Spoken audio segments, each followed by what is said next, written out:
Hey everyone, this is Dave A. Gardner, and you're listening to the Heart of Juliet Jones fanfiction podcast. I'm your host, and this beautiful woman to my right is... who are you?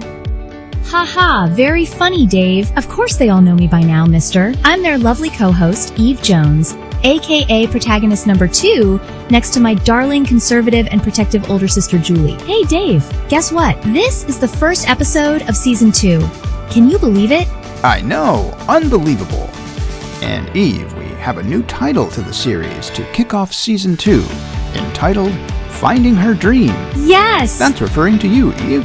Oh my gosh, I know, Dave. I am so nervous. I am finally on my way to the Miss Teen USA beauty pageant in New York City. I'll be traveling with my heartthrob, Glenn Sabine.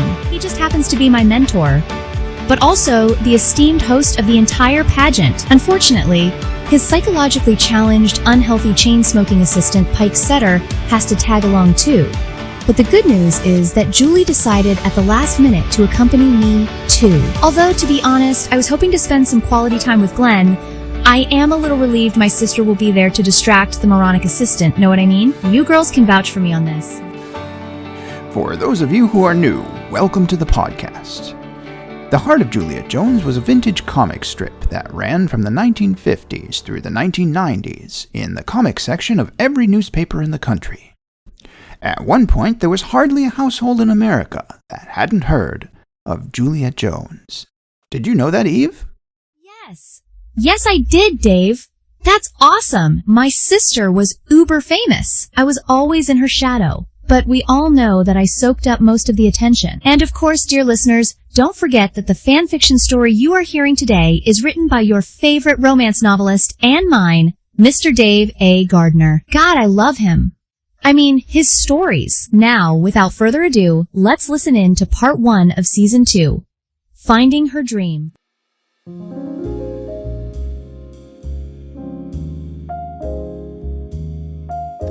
Anxiously fretting about, pacing up and down the Devon station platform, Glenn Sabine stared at his watch for the umpteenth time. Not much change in the past 3 seconds. Another train raced past, clacking along the tracks on its way to who knows where. None of the passing trains ever stopped at the little outhouse known as Devon Station, he observed. They just cruised on by.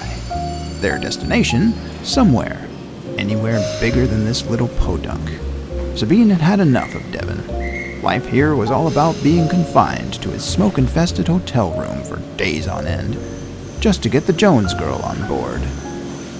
A cloud of dust filled the station platform from the passing train that settled nicely over Sabine's perfectly pressed suit like a thin veil of soot.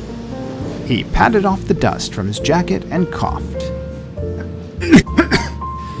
It was a beautiful sunny day, the bright rays glistening off Sabine's hairdo that was saturated with enough oil to slick the tracks from here to California.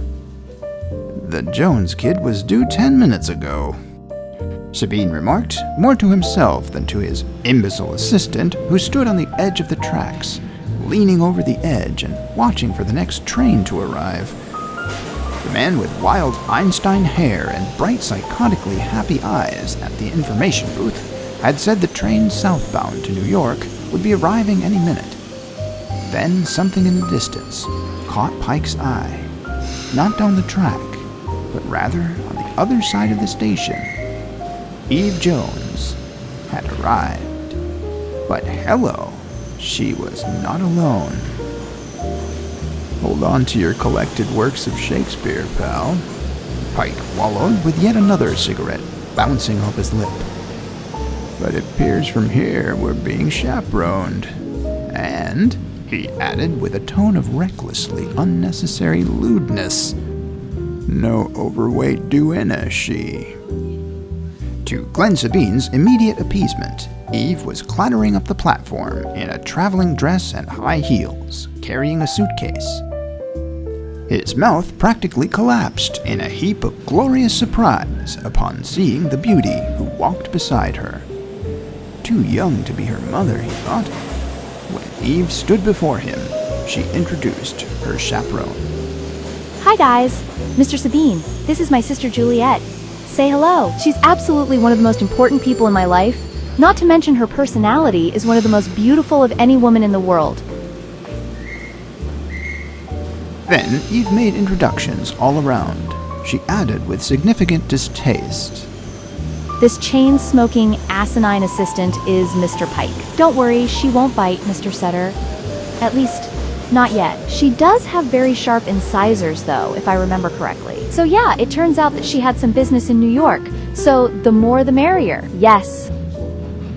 Her sister, well... Although completely unexpected, Glenn Sabine grinned to himself as his eyes took her in, like a gulp of cold water on a summer afternoon in July. The sister was a bit taller, clearly more mature, and with a tight crop of brunette in a bun, with a soft streak of blonde like brush strokes on a canvas. Absolutely stunning, he observed. A fortuitous coincidence, he grinned broadly, bowing slightly out of the deepest respect. And a charming one to boot. Oh, aren't you just the flatterer? I appreciate your kindness in letting me come with you. It's also so nice to finally meet you. I've heard all about you from my sister. Eve has nothing but good things to say about you. I'm glad to hear that, Miss Jones. It is Miss Jones? Ha ha! Oh, that's rich. That's so incredibly hilarious. No, I'm not married. I'm very single indeed, and I like it that way in case you, like so many others, were wondering what a mature woman like me is doing single. Anyway, you don't have to answer that. Bottom line, I'm not married. A delightful coincidence indeed. I mean, having you with us. Sabine was so smitten that he didn't notice the face of his assistant soften with eyes squinting through that ugly cigarette smoke. They had both noticed. Eve Jones's sister was smoking hot.